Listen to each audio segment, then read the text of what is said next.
Namanya manusia kan tempat khilaf ya. Ya kan? Iya. Khilaf, entah kita tahu dan tak tahu. Kalau dalam hukum dasar manusia itu, ya hukum materi begini, kita tidak tahu terlanggar ya langsung kena akibatnya. Gitu kan. Nah, saat kita sakit itu berarti ada sesuatu yang pernah kita langgar. Nah, kita coba apa yang kita pernah langgar, bagaimana perbaikannya ya. Dan kemudian berdoa pada Allah, beliau petunjuk gitu. Karena banyak sekali yang kita langgar. Dan kita nggak tahu bagaimana solusinya yang benar gitu kan. Nah, kanus ini hanya berusaha mengurutkan, mengembalikan, diurutkan dengan ilmu tadi. Nah, harapannya nanti ada gambaran. Oh ya, peras saya gini. Makanya kita fokusnya dulu di lambung dari makanan kita makan. Jangan sampai ini salah nih makan kita makan ini, kita minimalkan. Bagi yang masih sehat ya serah-serah aja gitu kan. Makanya bisa jadi sakit juga kalau kita pelajari pola ini juga kan. Ya, nanti kan akan sakit begitu kan. Begitu dia sakit dia tahu caranya gitu. Begitu. Ya. Ini tadi yang diungkapkan sama Pak Iwan tadi agak mirip dengan kejadian sama istri saya waktu itu kan, karena kita lagi liburan nih Pak gitu. Kemudian kita makan agak pedas-pedas gitu kan. Terus istri ngerasa supaya nggak bermasalah sama pencernaan gitu, karena rasanya udah mulai panas perutnya, dia minum satu obat yang memberhentikan buang air yang kuat tuh, yang keras tuh, yang inisialnya I itu kan. Dia minum itu gitu. Memang nggak keluar tapi perutnya makin sakit. Ternyata obat tersebut memberhentikan kerja si usus ini. Akhirnya masuk rumah sakit malah diendoskopi. Terus? Tadinya maunya biar nggak mengganggu liburan, biar nggak buang-buang air, malah nggak bisa buang air karena nggak bisa kebuang.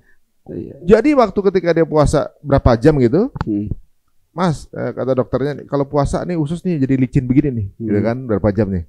Oh jadi licin, iya dibersihin nih kalau puasa gitu kan dia bilang.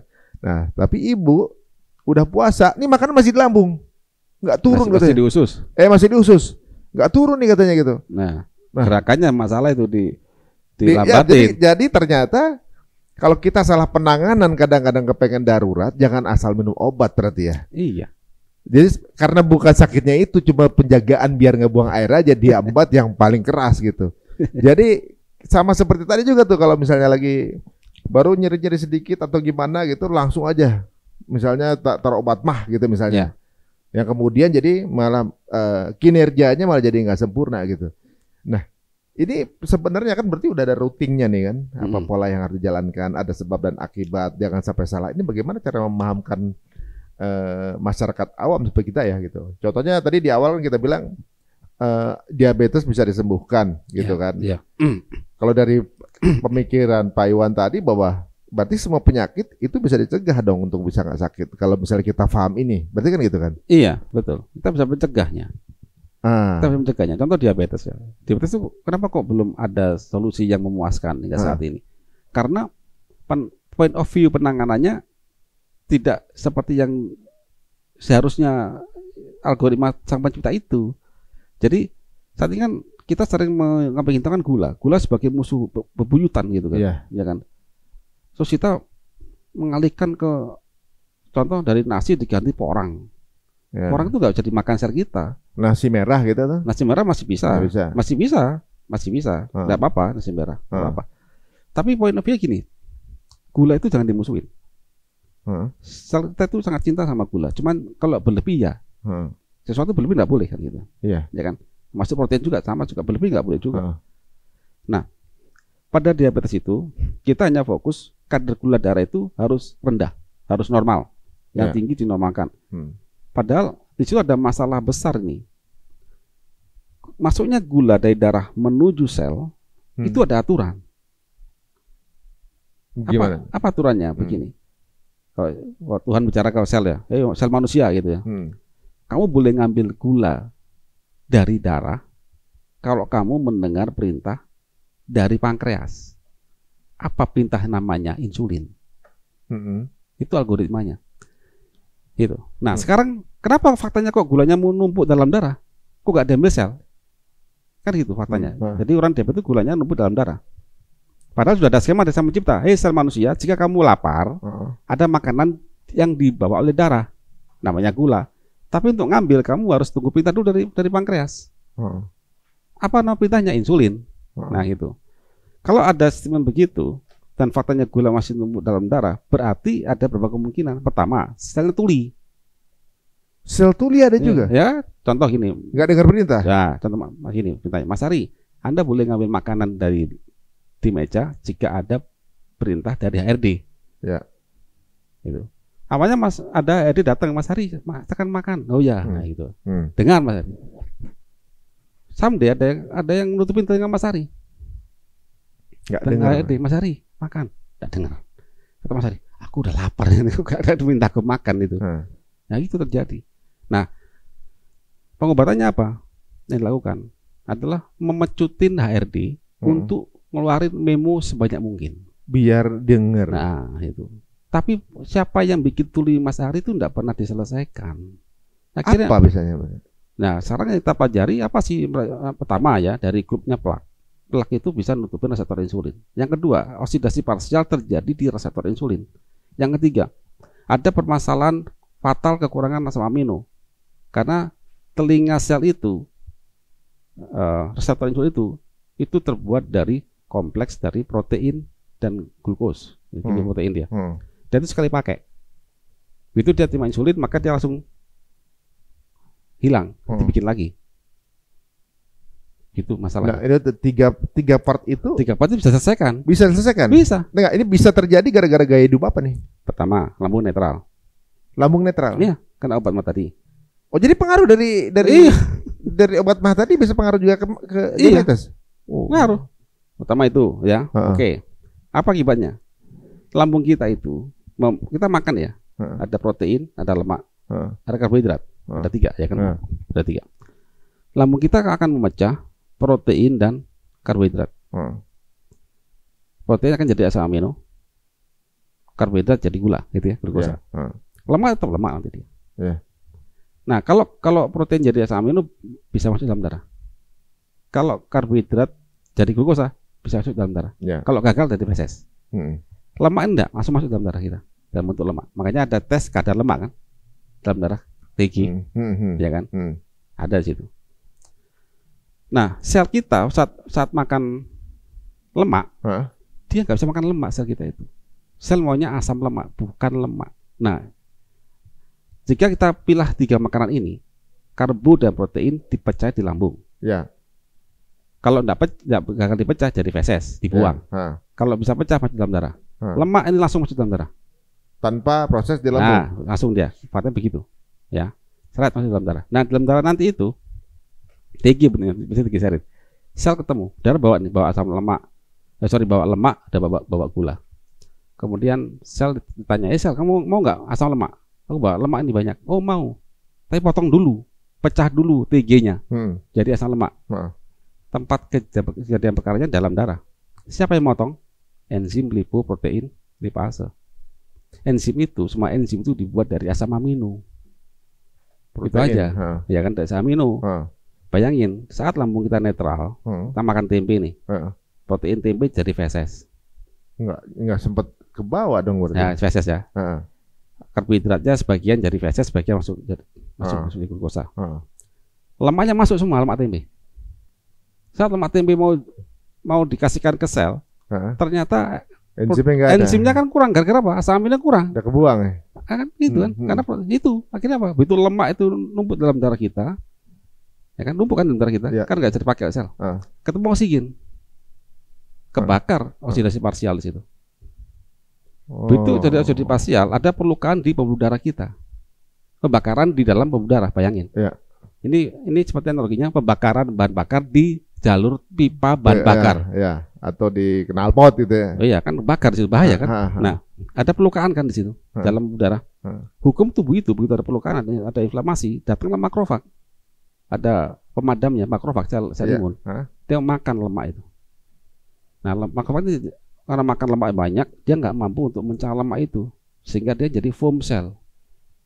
Kemudian membesar. Foam cell itulah plak itu. Nah, kalau plak itu tutupin telinganya sel yang ada reseptor insulin gimana? Itu yang bikin budak. Tuli nggak? Ya tuli dong. Terus obatnya apa? Paksa pankreas bikin insulin. Ya, awal-awal bisa, awal-awal.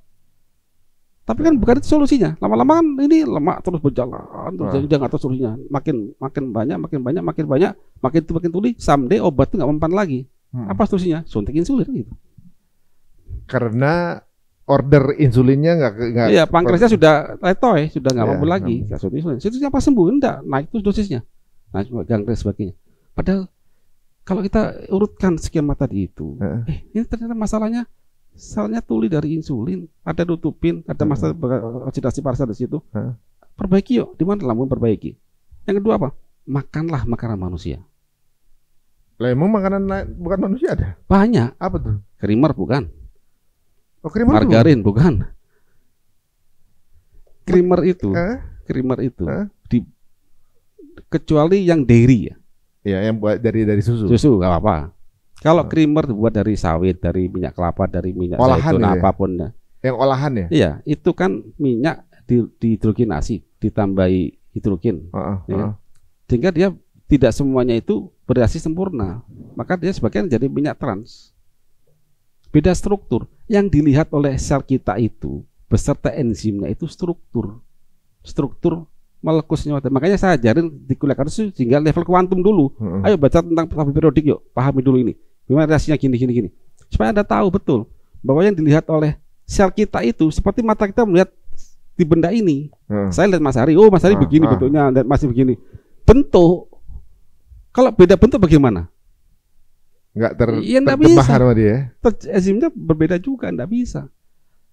Jadi makanya sekarang amati banyak anak-anak muda sakit ini semuanya. Generasi muda sekarang ini. Makanya di kafe menunya creamer terus. Contoh makanan yang bukan makanan manusia apa aja? Jadi penjagaan margarin, creamer, yang olahan yang dibuatannya. Kalau margarinnya memang buat dari hewan, enggak apa-apa. Butter. Nah, butter. Oh, bedanya margarin sama butter. Butter itu dari hewan, margarin buatan. Dari nabati, dikasih dipadatkan, dikasih air, dikasih flavoring, warna. Itu margarin. Untuk meniru butter. Itu margarin. Oh, yang bagus tuh butter. Atau jika Anda mau bikin roti ya pakai aja minyak biasa, minyak sawit, minyak bagus itu enggak apa-apa. Jangan dipadatkan itu loh. Dengan hidrogenasi itu, parsial hidrogenasi namanya itu. Nah, apalagi itu? Yang kita tuh selama ini ternyata di kehidupan sehari-hari nggak taunya itu bukan makanan manusia gitu. Ya. Kemudian contoh apa itu? Telur dadar itu satunya, telur dadar, ya kan? Telur dadar. Mencampur gula merah dengan protein. Contoh gini, bikin kacang hijau dikasih gula merah dipanasin. Oh, itu nggak boleh. Nah, itu jadi rasi melat. Oh. Rasi apa nanti rasi melat itu nanti apa namanya? Nanti ada suatu senyawa kimia ya, hasil rasi melat itu. Dia bisa men-trigger terjadinya pembuatan plak itu. Oh, kacang hijau ya ternyata. Ya contoh itu gula merah, gula sederhana ya ketemu sama protein dipanaskan. Kalau nggak dipanasin nggak apa-apa? Nggak apa-apa. Misalnya makan kacang hijau terus ada pakai gula merah itu nggak apa-apa? Nggak apa. Kacang hijau sendiri, gula merah sendiri. Tapi makan bareng boleh? Nggak apa-apa, kan nggak panas. Asal nggak dilebur gitu ya? Nggak dipanasin kan? 70 derajat ke atas.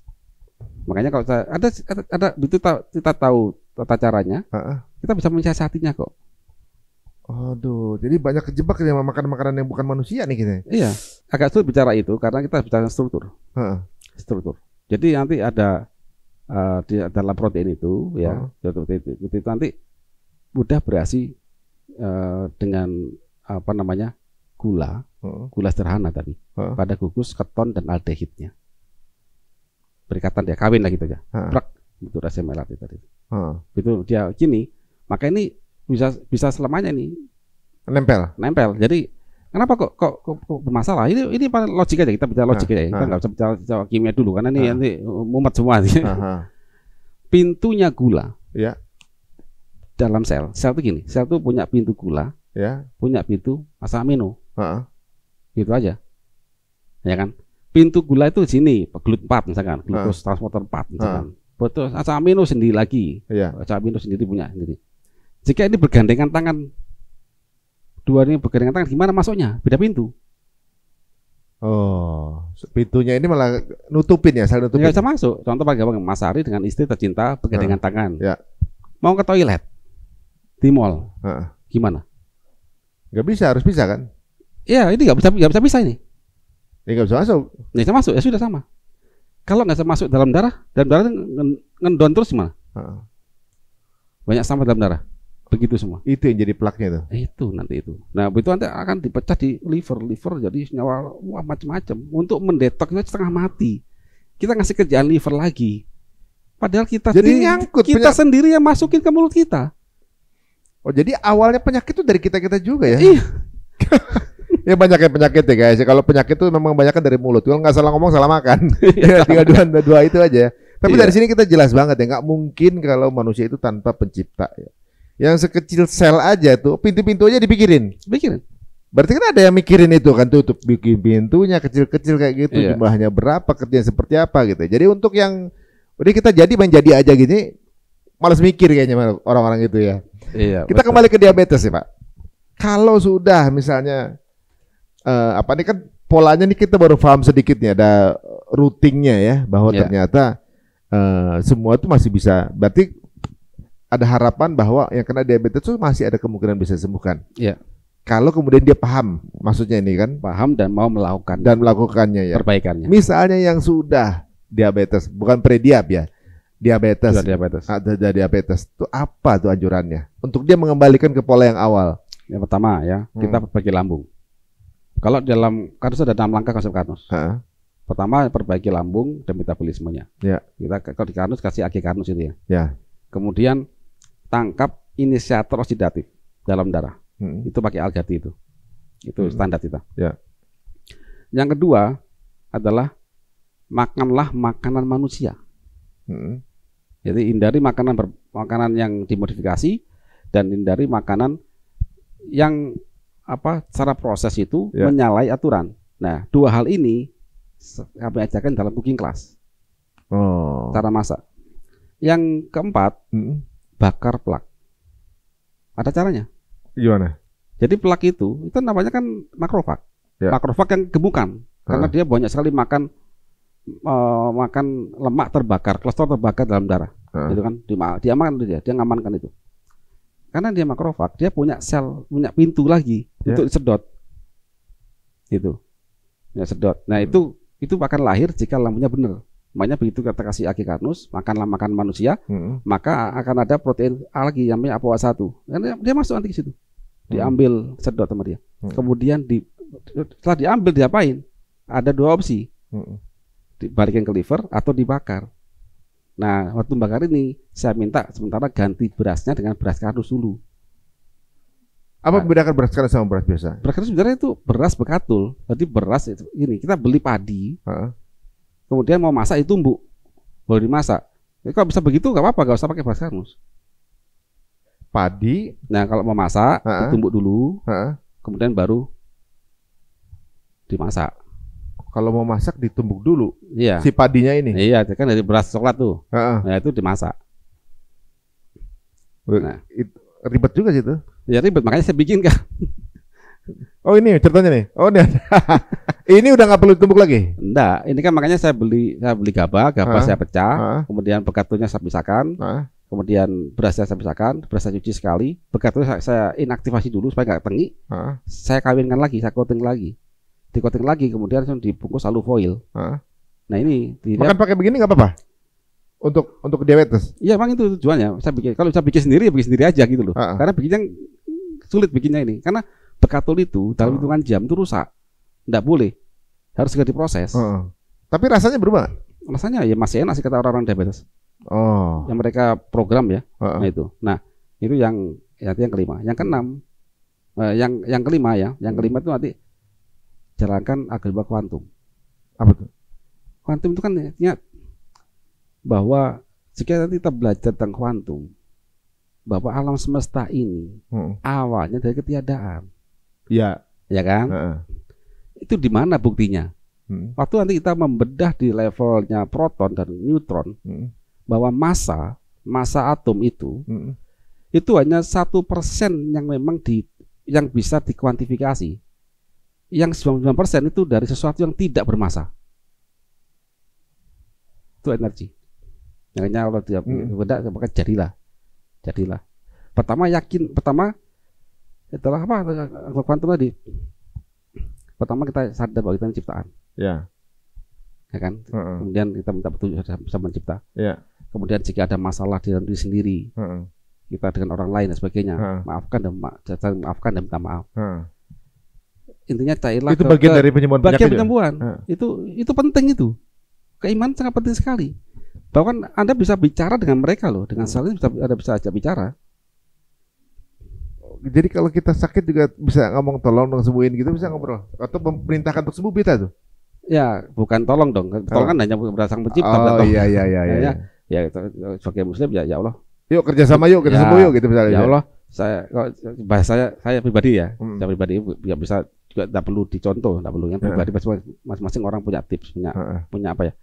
Punya jalan untuk komunikasi dengan sang pencipta seperti dia. Jadi kalau saya ya Allah, ya, bila saya petunjuk untuk menggapai kesembuhan gitu. Terus saya bilang ke sel saya, sel, kamu sama makhluk gitu. Kamu makhluk sama pencipta, kamu ditakdirkan untuk nyusun tubuh saya. Saya di dunia ini ya bukan kehendak saya. Kamu jadi anggota badan saya juga bukan kehendak saya. Kamu dan saya itu sama-sama diperintah di sini. Cuman kita bersatu tubuh saya ini, kita hidup di dunia ini nggak cuma sekedar hidup maka tidur nunggu mati. Kita punya tugas untuk beribadah, mengabdi bersama pencipta. Ya kalau kamu sakit gimana aku bisa mengabdi kan gitu, melakukan tugas saya.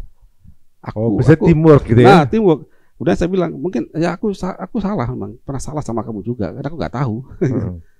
Nah gitu, kita maafkan yuk ini. Ya saya juga bisa minta yang lain, saya dengan orang tua, ke kakak dan semuanya, semuanya lah, ke saudara-saudara, ke teman-teman dan sebagainya. Intinya kita harus betul-betul secara perasaan itu ikhlas tadi itu. Nanti ada kesembuhan di situ. Justru di situ keikhlasan itu kadang-kadang dia di luar dari pola biasanya tuh kan? Iya. Di luar dari pola kedokteran maksudnya kan? Ya, makanya dengan itu holistik. Holistik. Nah, yang terakhir berjemur, jangan benci matahari, olahraga, ya kan? Kemudian saat tubuh kita dimulai banyak yang namanya kita pernah sakit, pernah salah gerakan dan sebagainya, ya Anda terapi refleksi, terapi otot punggung. Kalau pernah dengar teman-teman kita yang ahli dalam biomekanik, ya itu aja. Ada jalankan. Jadi kita ayo holistik, di tingkat sel kita perbaiki sistemnya, kita kasih makan dia, ya kan? Secara rohani kita juga sadar terciptaan dan ngajak anggota badan kita ini. Karena ini ada nanti gimana tantangannya agak sulit. Kuantum itu agak sulit. Jadi 100 triliun sel ini hidup semua kan? Hidup semua. Dan dia itu sengsara mungkin akibat kita juga. Badan saya kan. Ya aku salah dulu, contoh saya dulu suka menghidup asap knalpot, contoh begitu ya. Nah, contoh itu. Kan salahku sendiri. Saya keracunan kan gitu. Gara-gara saya suka aja. Saya suka balap dulu, suka balap liar contoh gitu. Misalkan. Wah, akhirnya adrenalin saya pacu terus itu kan. Tujuannya sebagai apa? Sebagai menunjukkan bahwa aku nih hebat. Iya, gitu. Untuk hawa nafsu yang gitu. lain malah akhirnya apa? Jantung saya masalah gitu kan. Dia terus. Waktu masih muda mungkin nggak kelihatan.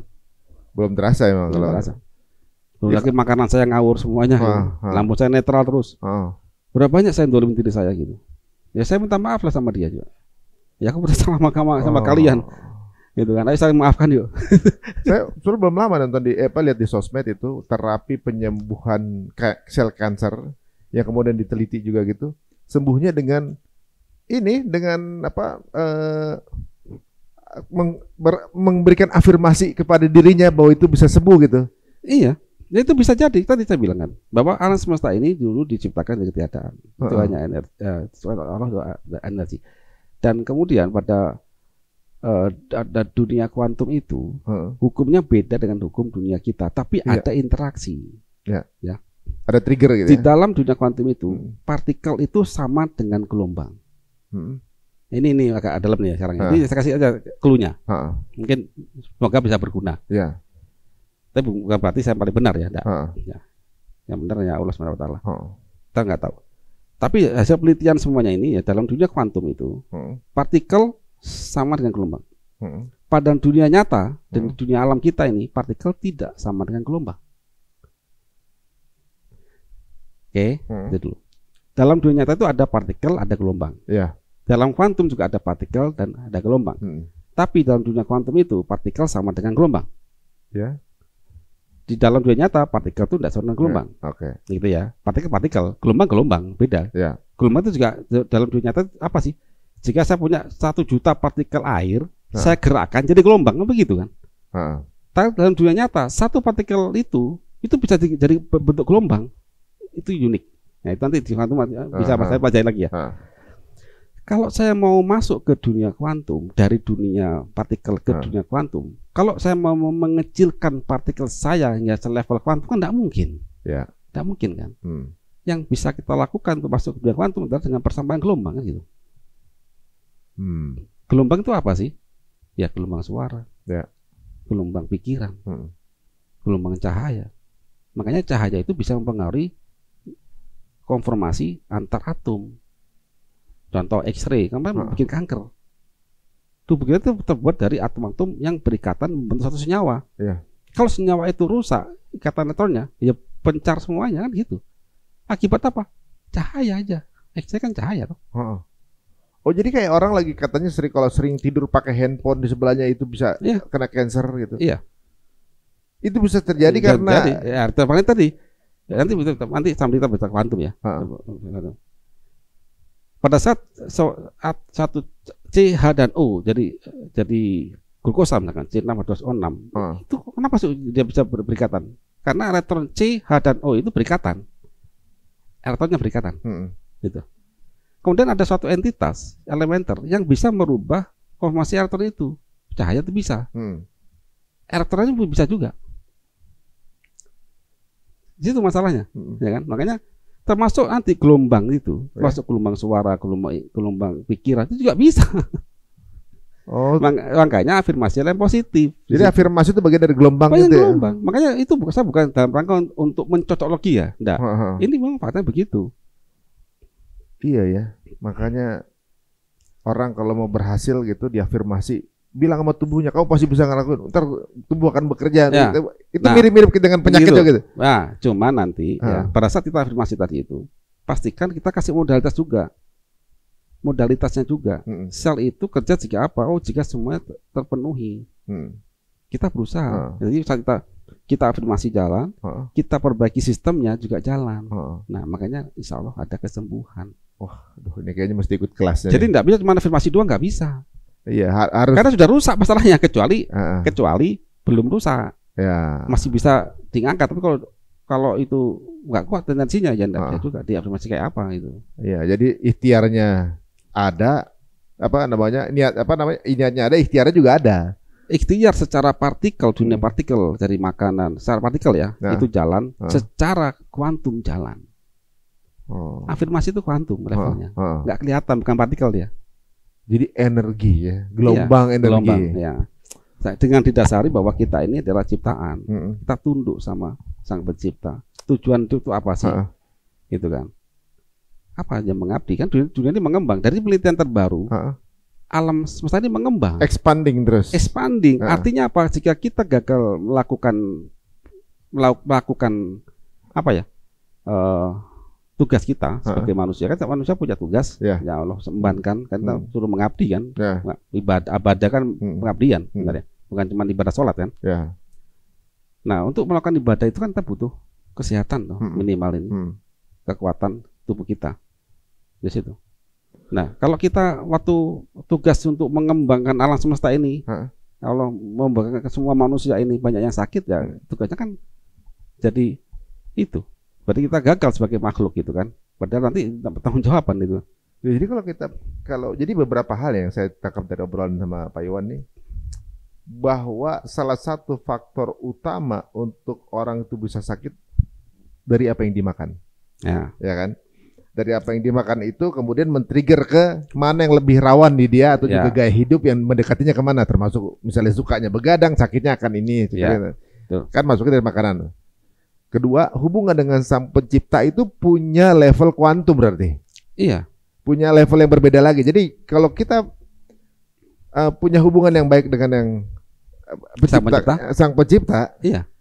Maka kita jadi untuk satu penyakit ternyata berbagai pola yang bisa mungkin pola hidup salah satunya kan gitu, pola hidup, pola gaya makan segala macam, tapi ada juga kuantumnya juga gitu kan.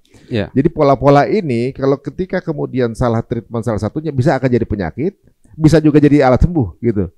Nah misalnya kalau orang yang sering beribadah, emang dalam tubuhnya apa yang membedakan?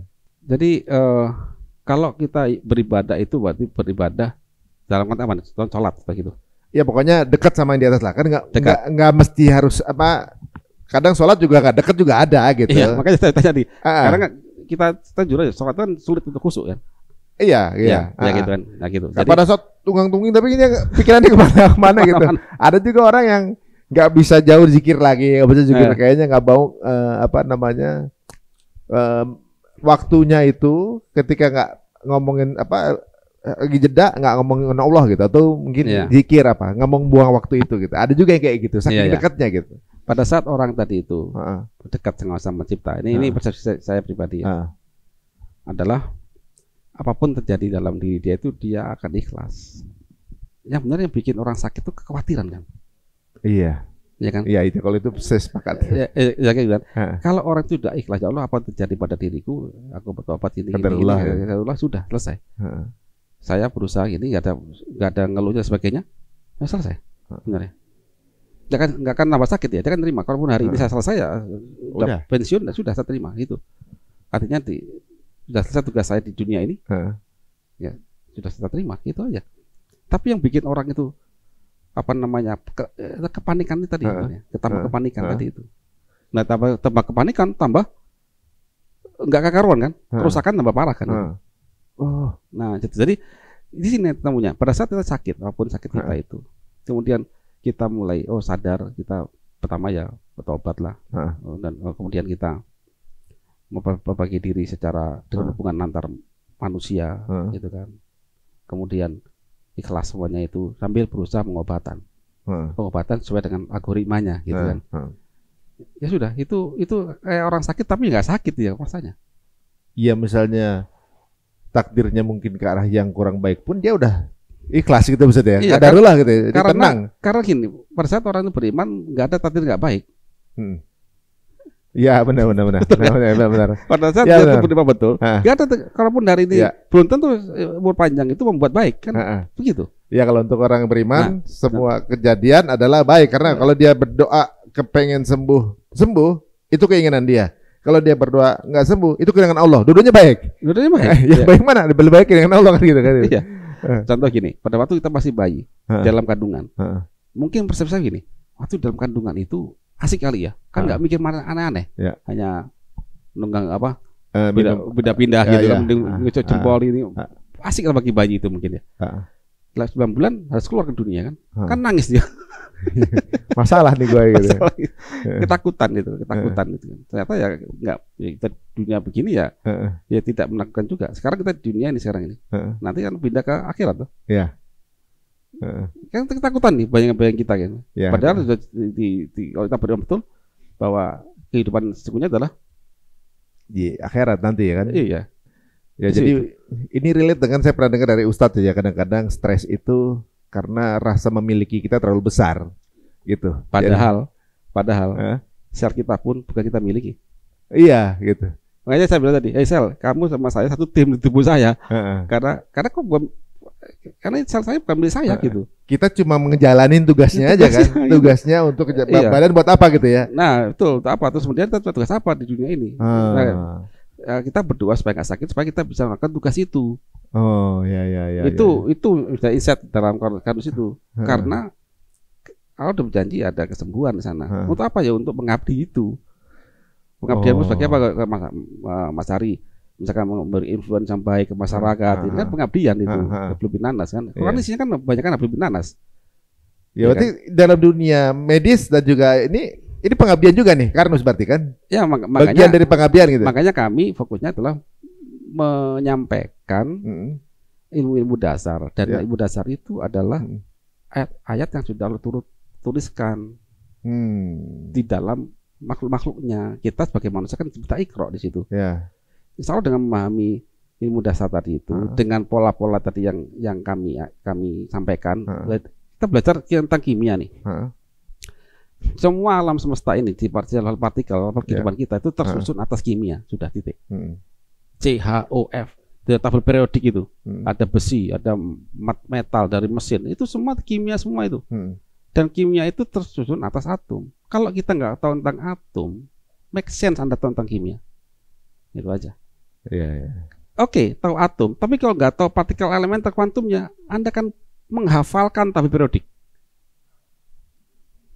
Terus dapat apa kita membangun alam semesta ini sebagai manusia yang berpikir, gitu kan?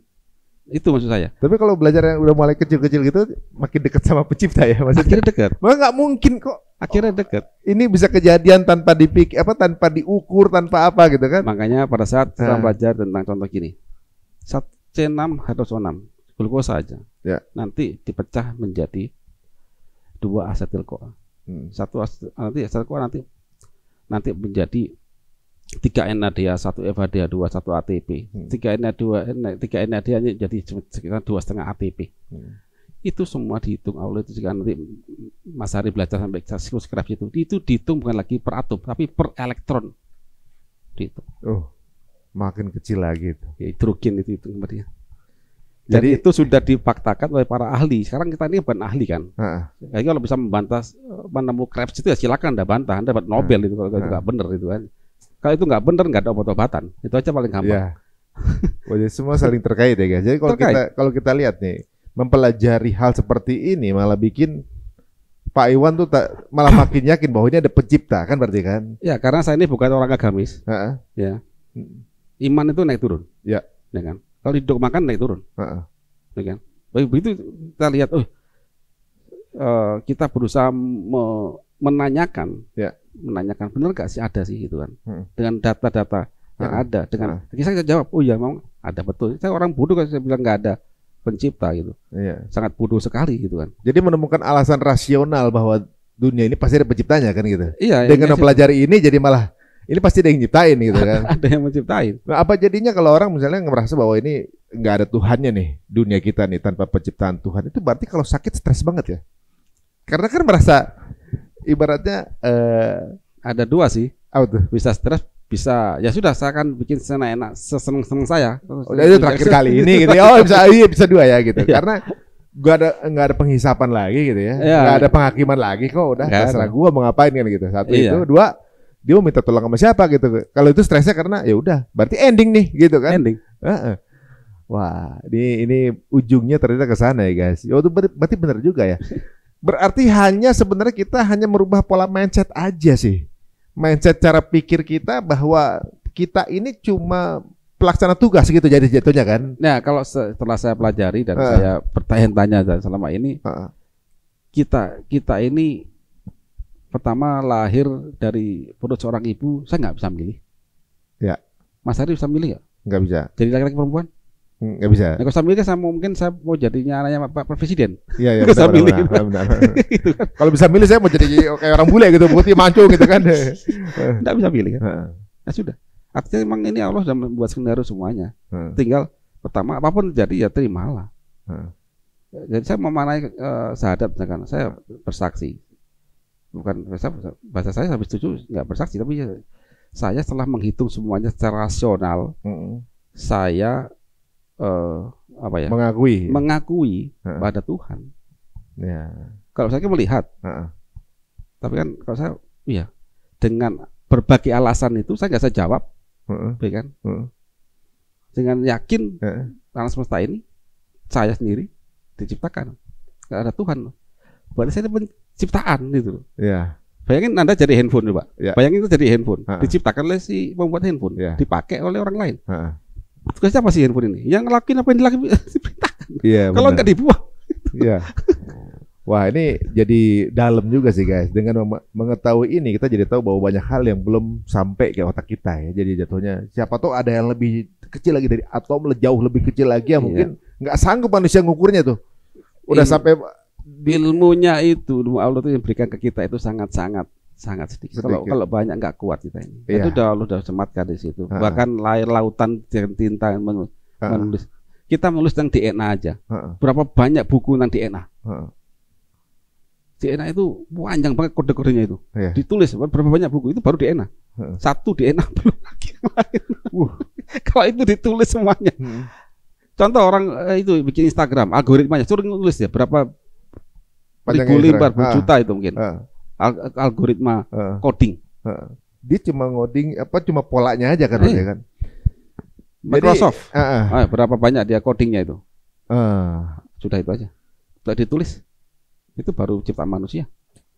Berarti kalau di sini kalau kita lihat ya, orang-orang yang merasa nggak ada Tuhan itu cuma merasa bahwa sesuatu terjadi karena udah polanya begitu kan gitu, pikir gitu kan? Iya, pikir begitu. Padahal sesuatu terjadi ada yang pola, ada yang coding kan gitu kan? Iya. Jadi kalau kita pikir mungkin mereka ngerasa ya, yang nggak percaya ada penciptaan tuh ada besi, kemudian kena angin puyuh jadi mobil gitu. Ya, artinya kayak gitu kan? Wah, kalau misalnya komputer, saya pernah ngobrol dia. Kalau komputer gimana komputer gitu kan? Ya komputer tuh ya diciptain, yang bikin manusia. Lah komputer sama manusia tuh rumitan mana? Ya rumitan manusia. Rumitan manusia lah gitu. Kalau komputer dibilang itu coding, sesuatu manusia dibilang itu pola, rumitan komputer manusia gitu kan? Ya rumitan manusia sih. Ya berarti manusia di coding berarti kan? Jatuhnya kan? Nah itu. Nggak ketemu sih, mereka tuh udah punya logika yang mungkin malas berpikir gitu kan. Saya bilang, udah nggak usah ngatur-ngatur orang yang nggak mau beragama deh, orang badan-badan gue bilang gitu. Loh, kalau badan lu kenapa lu nggak minta mancungan dong lu, kulit lu putih gitu kan? Lawan dikasihnya gini, yang ngasih siapa? Balik lagi. Tapi emang menarik sih, kadang-kadang lucu-lucu menggelikan kalau ngobrol sama yang punya pola seperti itu. Tapi dengan ini juga mudah-mudahan menambah keimanan teman-teman semuanya, apalagi kita dalam suasana bulan suci ya. Bahwa hubungannya kita sama Allah ada juga dengan hubungannya dengan kesehatan dan pencernaan lagi pula, ada kebetulan kan. Nah, sehatnya orang berpuasa sebagai penutup ini Pak Iwa. Sehatnya orang berpuasa itu kalau secara sains secara ilmu yang dipelajari sama Pak Iwan, korelasinya di mana? Jadi gini, pada saat kita puasa kan secara fisik ya, kita bicara tentang fisik dulu aja. Kita kan mengatur jam makan, aktualnya gitu kan. Sahur, kemudian kita makan lagi waktu maghrib, ya kan, atau berbuka tadi. Artinya di sini yang diharapkan bahwa terjadi proses-proses pembakaran makanan yang lama ketimbun secara sistem. Kalau baca secara bahasa awamnya detox lah. Detox. Regenerasi ulang berarti. Ya, bisa juga mengambil tadi kulkas tadi yang bersihin sampah ya. Bersihin sampah itu dibakar, ada yang dibuang, nggak begitu loh. Tapi nanti baik lagi, kalau sistem yang untuk merubahnya tadi dari lemak adipus menjadi asam lemak itu butuh energi, butuh enzim, itu nggak ada, ya nggak bisa juga, sakit nanti dia. Makanya faktanya begini, saya sering mencoba begini. Katanya puasa menyehatkan, ya, tapi faktanya kenapa kepada Ramadan banyak yang sakit, gitu kan? Nah tadi itu salah satunya nih, ya, karena kita waktu puasa fokusnya nggak pada puasanya, yang penting sakit dikasih obat contoh begitu waktu sahur dan buka. Kita makin kelaparan, hanya makan sahur ini digunakan untuk modal awal nih, modal awal. Jadi modal awal dikasih waktu kita makan sahur, sebagian itu digunakan untuk dari jam mulai subuh sampai mungkin jam 1 jam 2 siang. Jam 2 sampai ke sekian itu protein yang tadi asam amino itu digunakan untuk bahan baku untuk merubah asam lemak-lemak yang tertimbun bertahun-tahun setahun lalu itu ya. Itu dipotong sama dia. Kemudian jadi asam lemak itu dipakai otot untuk jadi energi, dibawa ke liver itu dibikin gula. Begitu skemanya tuh. Nanti jadi energi cadangan tuh ya? Iya, itu dibakar semuanya. Kita akan membakar contoh lemak-lemak yang sejahat itu yang dulu-dulu yang kita salah makan, misalnya susah payah akan dijadikan dibakar di peroksisum ya, di organel yang lain. Jadi mungkin jadi adu-adu memang. Tapi ada fase namanya liver masih sehat, maka dia bisa bikin glutathione misalkan. Maka so far itu bagus itu bagi yang masih sehat. Nah, begitu tubuh Anda sudah sakit karena ulah Anda sendiri. Karena Anda tidak tahu, atau bahkan pengobatan Anda melanggar aturan Sang Pencipta, Anda puasa, masalah. Contoh, liver itu dikasih oleh Allah itu fitur membuat gula, gluconeogenesis. Saat jam 2 sampai maghrib itu kan sahur udah habis, makanan sahur nih, karbo udah habis nih. Otak ini butuh gula loh, otak itu. Begitu dia butuh gula, maka liver suruh bikin gula supaya ini nggak hang, nggak langsung kita pingsan. Begitu. Orang diabetes dikasih obat, obatnya obat menghentikan fitur pembuatan gula di liver. Lah, ada banyak. MET apa itu aja, itu inisialnya ya. Yang bayangin otaknya nggak amat gula, ya suruh dibikin full keton nanti, ketoasidosis. Melanggar kan? Sakit nggak? Ya sakit. Bukan menyembuhkan, cuma Nah, makanya fitur yang awalnya dulu tuh waktu zaman Muhammad itu belum ada obat-obatan semacam itu, ya dan sebagainya, belum ada manipulatif secanggih itu.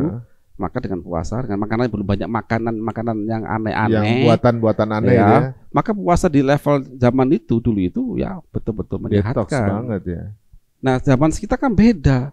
Makanya kita butuh pengembangan pemahaman itu dulu. Lambung jangan netralin dulu, perbaiki lambungmu yuk. Begitu. Itu minimal itu dulu lah. Makanlah makanan manusia. Waktu sahur dan buka puasa. Makanlah makanan yang emang yang sepantasnya aja, jangan terlalu banyak, jangan balas dendam. Gitu kan. Sewajarnya aja ya. Sewajarnya. Tapi kalau memang udah sakit emang nggak bisa, itu sulit, itu semua itu dilakuin. Faktanya emang sulit. Jadi memang kita harus mulai dulu masuk dulu perbaikan lambung dulu. Jadi emang pintu masuknya itu dari lambung dulu perbaiki. Dan kemudian setelah lambung perbaiki, baru kemudian kita ajari tata cara masak itu loh. Nah, ini itu di cooking class itu. Namanya ada. Infonya di mana di IG ada? Di IG ada, itu tiap bulan sekali sih. Sebulan sekali ada di cooking class ya? Di cooking class. Ini kelasnya di Jakarta tapi ada juga? Jakarta, sampai Jakarta. Jakarta ya? Waduh, teman-teman semua kalau ingin merasa tertarik untuk belajar, ini apa nih? Ini yang itu untuk lambung juga, cuman bagi mereka sudah parah banget. Oh, ini udah parah banget. Iya. Ini buat saya semua, guys. Iya, Mas Ari. Tak kasih. Jadi kalau tertarik langsung aja follow IG atau TikTok nih. Karnus. IG Karnus, ada TikTok, ada IG konsep Karnus official. Jadi untuk mereka yang sudah terkena diabetes gitu ya, kemudian ingin kemudian membuat polanya menjadi normal kembali gitu, ikutan kelas ini nih bisa. Bisa. Jadi kelas ini memang kita untuk sarana nge-share ilmu pengetahuan. Itu. Nah, setelah tahu maka dia bisa langsung melakukan. Kami juga ada program pendampingan. Ya. Nanti yang dampingi dokter memang. Dokter yang belajar tentang konsep Karnus. Didampingin. Jadi kalau udah pasien bisa diopsi ikut seminar untuk keilmuannya. Itu lebih baik karena kan setiap hari ini kalau orang dibekali ilmu kan bisa ngelakuin sendiri sebenarnya. Iya. Dibandingkan dipandu terus oleh dokter kita kan. Kita capek juga gitu kan. Lagi pula nggak ketergantungan obat juga kan jadi takutnya. Iya, nanti itu bisa lepas insulin, bisa lepas obat-obatan normal lagi. Oh gitu. Udah berapa yang ikut orang diabetes di kelas ini? Kalau total pasien ya cukup banyak diabetes ya. Kami ada kok case report ya di website kita di www.konsepkarnus.com. Itu ada case report. Penyakit apa aja tuh yang saat ini yang kita memang concernnya ke diabetes dulu aja lah. Memang kanker ada, cuman kanker kami belum terlalu fokus dulu di cancer ya. Memang ada beberapa ingin sembuh cancer, ya ada beberapa orang yang alhamdulillah diberi kesembuhan oleh Allah SWT dari cancer ya. Yang diabetes alhamdulillah juga jauh lebih banyak dibanding cancer. Ya kalau sekarang kan anak-anak Gen Z sekarang ini muda-muda ini banyak yang udah pro diab.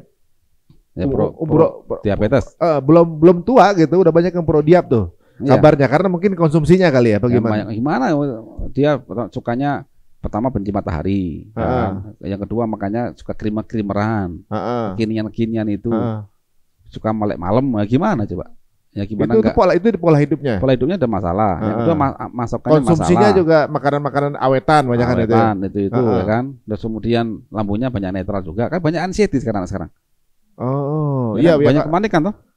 Anak sekarang banyak sakit mental emang. Ya, masalah mental health kan. Itu dari lambungnya itu masalah. Tanya mereka. Iya, karena kan kalau buka sosmed, sering orang kebanyakan yang mengkonsumsi sosmed, semakin banyak konsumsi sosmed, semakin mudah terkena sakit mental. Iya. Nah, larinya ke lambung. Iya, minum obat mah. Makin parah. Nah, pintunya di sini sakit macam-macam, tinggal pilih mau apa, mau ginjal, mau diabetes gitu. Iya. Nah, di situ pola hidup juga. Jadi satu, makanya di Karnus itu kita akan nyampaikan gimana sih manusia itu. Dari manusia dulu kita belajar. Ya. Setelah tahu manusia seperti ini, udah begitu Anda tahu, secara Anda mau ngelakuin atau tidak. Paling enggak begitu Anda sadar, Anda tahu jalan keluarnya.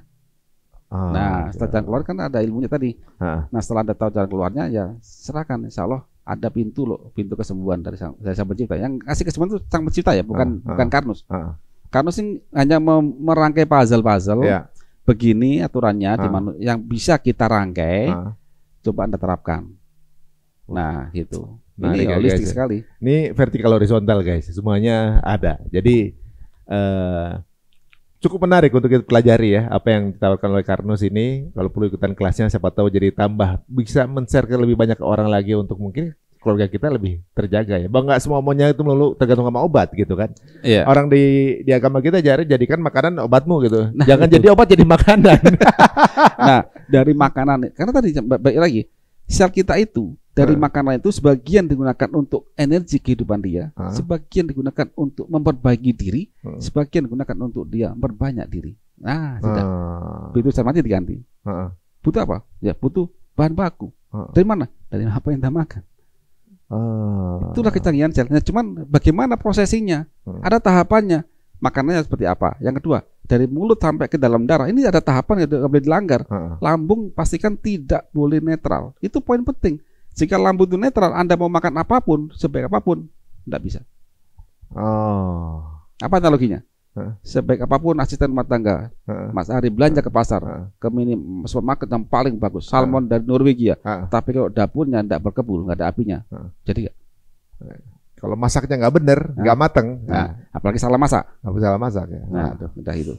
Ini dia, jadi ada kuncinya teman-teman semuanya. Hati-hati dengan apa yang kita konsumsi. Ini relate juga dengan konsep agama juga ya.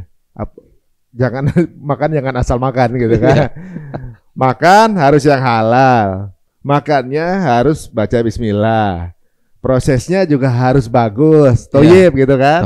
Makan pakai tangan kanan dengan adab yang benar. Jadi dalam hal makan aja agama ngaturnya detail. Karena ternyata ketika sudah masuk itu menjadi pengaruh besar untuk kesehatan ya. Betul. Wah, begitu masuk itu sudah beda urusan. Urusannya tingkat sel. Betul, kasih makan yang salah, bingung saya mau diapain ini. Gitu. Ya, jadi gak mudah. Diaturnya bahkan dapetin duit buat makannya itu juga diatur ya kan? Iya. Dari mana duitnya? Halal apa enggak? Nah itu, aduh. Inilah yang namanya holistik ya. Nah, pada waktu kita bicara tadi tentang halal atau tidak, itu level kuantum. Itu level kuantum. Kuantum sudah. Level kuantum. Nggak kelihatan. Secara fisik nggak kelihatan. Berarti sebenarnya umat muslim itu diajarkan untuk mikir yang kuantum juga dong. Iya jelas. Kalau kita makan. Sekarang kalau hubungannya harta korupsi dengan orang sakit, dengan atau bukan sakit aja, sesuatu yang tidak nyaman di kehidupan dia. Ya. Kan sesuatu yang aneh kan? Ya. Korupsi dapat duit banyak, tapi kok hidupnya gelisah gitu kan? Contoh gitu. Akhirnya sakit macam-macam. Sakit. Contoh gituan. Atau mungkin karena dia sangat enjoy, nggak ada gelisah sama sekali. Tapi tetap ada sesuatu yang lain nanti, gitu kan? Ya, memang semua nggak ada yang ideal sih sebenarnya Pak. Misalnya gini, wah kaya punya banyak, tiba-tiba sakit. Nah, tuh kaya sehat, diselingkuhin. Nggak ada yang ideal gitu kan? Iya. Keluarga ideal semua, nggak punya duit. Semua selalu punya masalah. Nah, makanya tadi pada saat tadi bukan tadi yang sesuatu yang kita peroleh, secara kamu kita peroleh kemudian kamu apain dan sebagainya itu kan ya, itu dari di level kuantum. Karena entah gimana caranya ya, itu nanti bisa merubah secara konformasinya di level. Jadi secara strukturnya itu juga berpengaruh ya. Pengaruh. Oh ya. Aduh ini banyak relate-nya nih gitu. Kayak pengaruh. Jadi makin kita belajar nanti di level orbital ya. Di level orbital di mana dia bengkongnya suatu struktur. Itu dengan setelah itu dengan gelombang, dengan ucapan, pemikiran, itu sudah berubah. Dan berubahnya dikit banget. Tapi dikit banget itu sudah berubah, enzim nggak bisa pakai. Nggak bisa masuk ya. Jadi hal yang kelihatannya sepele tapi ternyata punya impact besar. Contoh, gitu. Kenapa kok? Contoh gini, kita berdoa nih dengan air, kita semacam berdoa dulu Bismillahirrahmanirrahim semoga ini antara Allah beri kesembuhan kepada saya. Kita buat omongan baik dengan suatu benda aja. Itu sudah ada penelitian kan? Ya, ada penelitiannya kan? Ada penelitian sama seorang Jepang yang ketika kan? Didoakan air strukturnya akan berubah. Gitu. Itu aja. Ini juga ada penelitian yang saya habis baca bahwa penyembelihan binatang secara higienis itu polanya mirip seperti muslim menyembelih. Dari sini gitu kan. Iya. Bedanya nggak baca bismillah aja. Karena menurut penelitian mereka ketika disembelih dari sini langsung penyakitnya nggak ikut. Ya. Penyakit dari binatang itu nggak ikut, darahnya keluar semua, jadi darahnya lebih segar, lebih sehat gitu kan. Jadi kalau dipikir-pikir kalau misalnya mengikuti pola-pola yang udah ditetapkan dalam agama, memang muslim tuh hidupnya enak juga ya. Tinggal ngikutin aja kan sebenarnya. Cuma masalahnya gara-gara itu malah seliti. Tapi ini menarik ya. Jadi teman-teman yang kadang-kadang concern dengan mau makannya seperti apa, harus cari yang halal dulu, lagi jalan ke luar negeri cari restoran halal, ada logo halal segala macam. Kelihatannya ribet, tapi ternyata itu level kuantum ya sebenarnya. Level kuantum yang kita dunia yang kita lihat ini lebih banyak yang kita enggak tahu dibanding tahu gitu itu aja. Ya. Cuma kita sok tahu. Iya, kita mungkin sok tahu. Kadang-kadang manusia itu nggak tahu tapi merasa tahu. Iya. Padahal banyak yang nggak tahu. Banyak nggak tahunya.